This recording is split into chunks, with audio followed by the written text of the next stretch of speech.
Врсничкото насилство е се почесто во различни форми, соопштуваат од првата детска амбасада во светот меѓаши. Родителите да се едуцираат, бидејќи децата го отсликуваат тоа што го гледаат кај нив.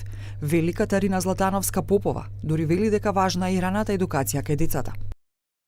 Ние како родители треба да почнеме да се менуваме, треба да почнеме да се едуцираме, треба да почнеме да ги прифаќаме потребите и промените кои се случуваат севкупно во општеството и при тоа да влијаеме на тоа да од најрана возраст ги едуцираме нашите деца, како треба да се однесуваат, да сватат дека се дел од една заедница, дека не се индивидуалци, дека не се најдобри на целиот свет, дека може да дадат поддршка наместо да бидат надпреварувачки. Ученичката Вероника Петрова вели дека врсничкото насилство се случува поради црниот хумор.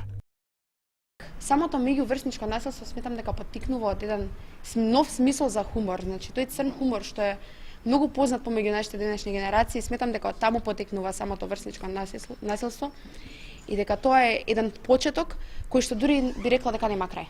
За овој феномен Меѓаши промовираше прирачник за спречување и третирање на насилството во училиштата. Председателот на оваа амбасада, Драги Змијанац, рече дека не е доволно училиштата и родителите само да го пријават насилството, туку и да реагираат. Ако учениците не се чувствуваат безбедно во училиштето и немаат кому да се доверат за се тоа што се случува, не го препознаваат насилството и не реагираат на истото, тоа ќе се повторува и ќе имаме се повеќе жртви на деца жртви на насилство.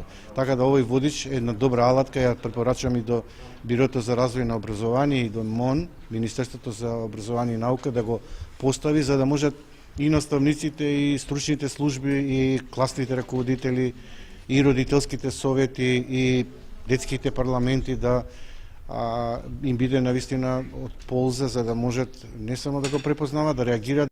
Светлана Аспровска-Тодоровиќ, психолог во гимназијата Ѓорѓе Димитров, истакна дека професионалната служба во училиштата треба да действува како посредник меѓу наставниците, родителите и учениците.